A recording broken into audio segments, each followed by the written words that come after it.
Hello there. I hope that you are safe and well. Today is a very exciting day because we are continuing our 4-part series of transformational change.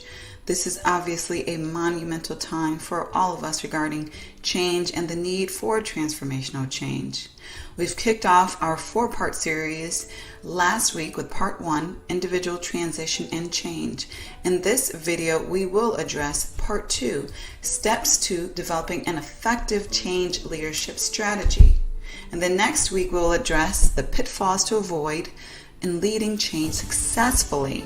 Lastly, we will address in that 4th week the ways to increase change maturity throughout our organizations.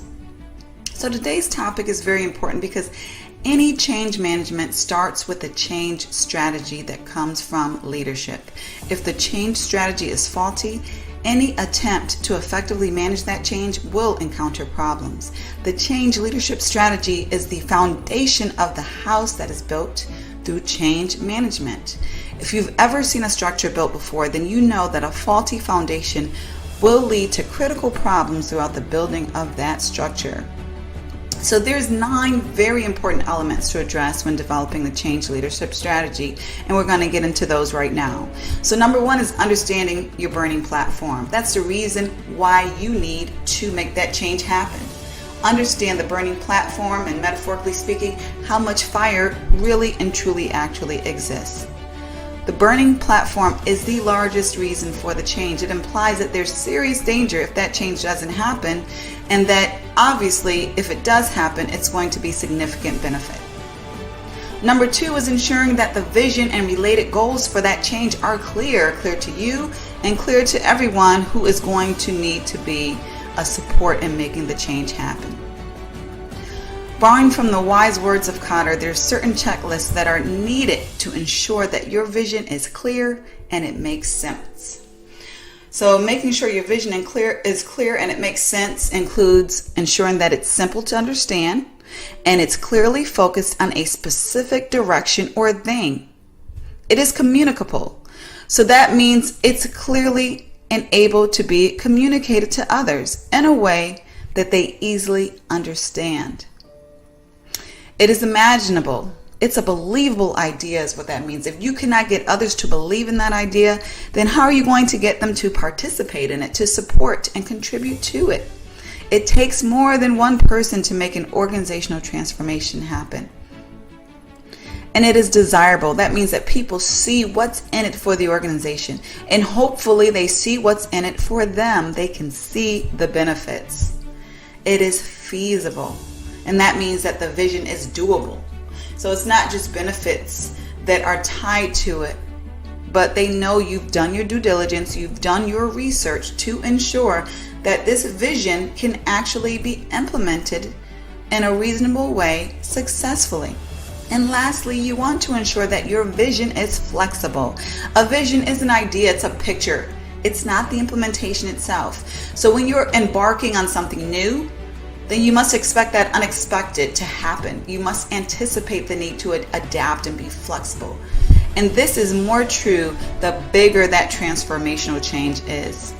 So number 3, as far as the strategy steps that are needed for change leadership, all alternatives should be identified. Sometimes as leaders, we want to know exactly what we want to do, and we don't want to see any B or C option. And that's fine if your mind is made up, but you want to be educated on those alternatives. You want to ensure that those alternatives have been vetted and compared to the present vision, compared to based upon costs and benefits. You want to do your due diligence, your analysis to ensure that the organization is truly making the best decision and is prepared to address that inevitable skepticism that will arise with almost any transformational change within an organization. Number 4, the sponsors for the transformational effort need to be identified, present, powerful, and known. So these sponsors are champions and they are heard in order to gain influence and to gain support that is going to be needed. For an organization to make a change that affects the entire workforce, sponsors need to lead that change. Those sponsors need to be well respected, have authority within the organization. Such important authority often includes positioning authority, like a COO, for example, financial authority, like a CFO, or a leader with a significant P&L to support.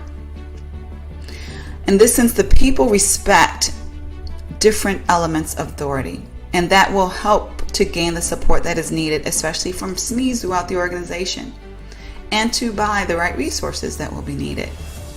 The presence of the right sponsors in a change effort can and often will make or break the success of a change. Number 5 in change leadership strategies is the potential investment is very clear. So anyone who has led an enterprise-wide organizational change know that the costs and investments required will fluctuate, oftentimes beyond the initial prediction. So this is why the agile approach is often so popular.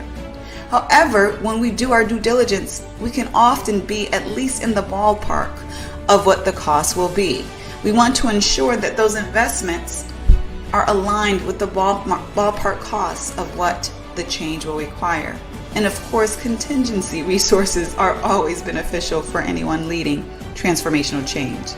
Given that, we want to understand what the investments will be that are going to be necessary for the change to happen. So this includes the time that will be required, how many people will be needed to work on the effort, what technology will be needed to make it happen, and ultimately what money investments will be needed for success. And number 6 is similar to the sponsors. You will need to choose your entire change team very wisely. The team will typically be made of many teams. You will have the project team that are very hands-on, an advisory team who provides that thought leadership. You may want to ensure that you have the right subject matter experts on these teams, executive teams that will serve as governance, ensuring that regulatory issues and alignment with the overall organization strategy is there. The right champions who will be your power messengers need to be part of your team evangelists, and the right influencers. These are very important elements of your teams in order to institutionalize the change and make it doable for the masses of the organization during the change effort and beyond. Number 7 in change leadership strategy is you want to ensure that your organization chooses the change approach that is right for your organization. The change approach should honor the values of your organization, not go against them. Does the organization make decisions on a consensus basis or top-down basis? Does the organization operate in a highly centralized or decentralized manner? Does leadership keep information close to the chest, or is it more transparent regarding why things are done and what is being done? Does the organization trust the people with the information up front, or do they typically snowball efforts little by little? Regardless of what is deemed right or wrong, you are going to need to ensure that you're going with the grain of the organization and not against it, unless going against the grain is part of an overall cultural transformation in itself. Number 8, like the approach, timing needs to reflect what is doable within the specific organization, its culture, and capacity. The timing should take the level of change maturity of the organization in consideration. We will talk about organizational change maturity in our next video next week. Right now, you want to consider if the change will be incremental or radical. Now, obviously, less change mature organizations may need more incremental change instead of all at once. You want to decide whether the transformational change is going to be immediately implemented or at a later time. Is this a transformation that needs to be sold for a couple of years before it's accepted, or immediately starting to roll out? Is it going to be rolled out very slow or very fast? Again, the change maturity should inform these decisions. Is the timing going to be flexible and adapt to organizational changes, or inflexible and timelines held regardless of what happens? Some organizations think this way. It's a very difficult way to operate, but this is the cultural values of some organizations. Finally, what will be the tolerance for individual transitioning? How much patience will be given for individuals to adapt attitudes and or new capabilities that will be needed for this transformational direction? These are timing approaches that you want to have clear in your change leadership strategy. And finally, number 9, what assumptions can you make at the front end of the change effort? The more assumptions that you understand about what's going on and what's going to happen, the more prepared you will be. You can make assumptions by doing your research, your due diligence, including benchmarking with similar transformations that have taken place. Some transformations that can inform you may be in-house and others perhaps out-house as far as within other organizations. Some examples of assumptions that you will need to be clear on in your implementation includes, will the business model change or stay the same? Will technology systems change or stay the same? Will processes change? Will departments be reorganized? Will you need to augment your workforce? And what about customer training? Well, the customers need to be trained, skilled, and or informed regarding the transformational change that is happening within your organization. Employee training, is that going to be needed? What are the planned business interruptions? What are the unplanned business interruptions? Will there be a specific dollar limit to making this change happen? Will there be a specific time limit? So your assumptions can obviously be endless based upon the needs of your organization, but you do want to be clear regarding what they are. So these are the 9 elements that are necessary for a comprehensive, effective change leadership strategy.